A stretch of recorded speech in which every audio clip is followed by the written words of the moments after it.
What are your thoughts on the effects of pornography? That's on macho. Let me tell you something. The studies are not good. The studies show the generation that grew up with pornography suffer from impotence. Guys, don't ask me how I know this. My biggest fear in life is that one day I'm impotent.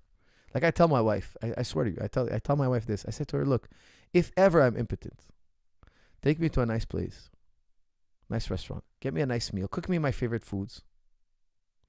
Let me eat. Let me be in my ignorance. Don't let me see it coming.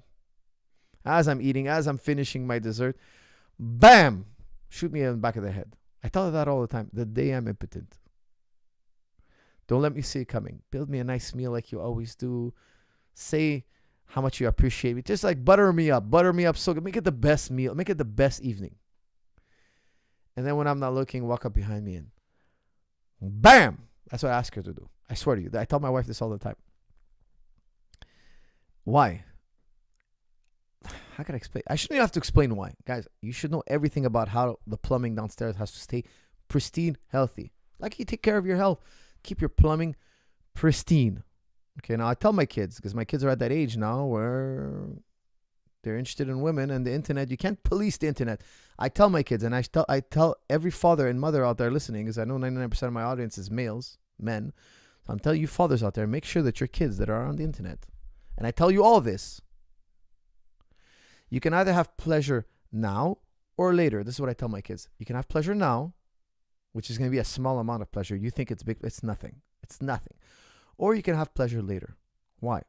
Studies show that people who grew up watching internet are impotent in their young adulthood. They have trouble downstairs. Why? It's purely psychological. Think about it. You've been overly stimulated. You've seen all sorts of weird, wacky stuff. And then you have this normal girl in your room and you're trying to undress her and she's not like, okay, she's a beautiful girl, but it's not enough stimulus. It's not enough stimulus. Now they can't explain to you why. They're theorizing, they're speculating on why. This guy has a digital obsession now. He needs to change the channel. You know, they listen, guys, everything you do on the internet, they're following you, they're studying you.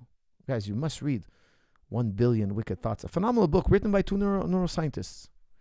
Every sick thing you guys type into Google, they're studying you. Every sick video you watch, they're monitoring you. They know how long you look at it. They know every single. Don't think your history is going to erase. You can push erase on your history. Don't worry. They still know. They still know what filthy, disgusting, every disgusting thing in your mind. They're studying you like you're a creature. And then I read those books. I'm interested. I want to see what is inside the human mind. And I'll tell you something. They think, look, this guy has to keep clicking. Click, click, click, click, click, click. Why? They say, look, they explain it evolutionarily, of course. They say, look, to them, men are attracted to women who have not been fertilized. This is not me talking, guys. This is an evolutionary biologist. They're like, look, if she's been fertilized, I don't want her. Why do girls wear tank tops? They say, oh, because the girls are showing you that they haven't been fertilized. Look, I don't have any stretch marks. Look at my... Because, you know, after a woman has baby, her stomach gets a little warped for a while. And sometimes for life. Look, I haven't been fertilized. I haven't been warped. I don't have stretch marks. It stimulates the male mind, fires a sequence of events that triggers your mojo, and you want to pounce. Now that girl has a power over you. Oh, you want something from me? Well, what are you willing to offer me?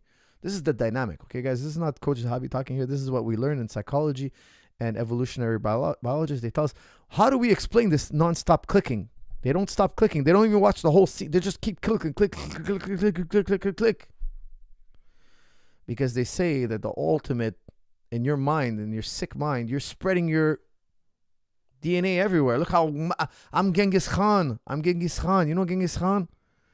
I'm Genghis Khan. I'm spreading my DNA everywhere. It's everywhere. Look at this. That's what your biology is doing to you.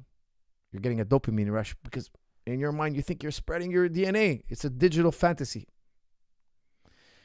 Then when you go out in the real world, you come out of the matrix. What? You want me to just fertilize? We don't know. Nobody knows 100% why, but this is what they theorize. So I tell my kids this. I tell them, look, you can punish yourself now. You can regret this later. You can have pleasure later, intense pleasure, or you can have minimal pleasure now. What's better? Long-term thinking. That's what you should teach your children. Long-term thinking. What's healthier for me?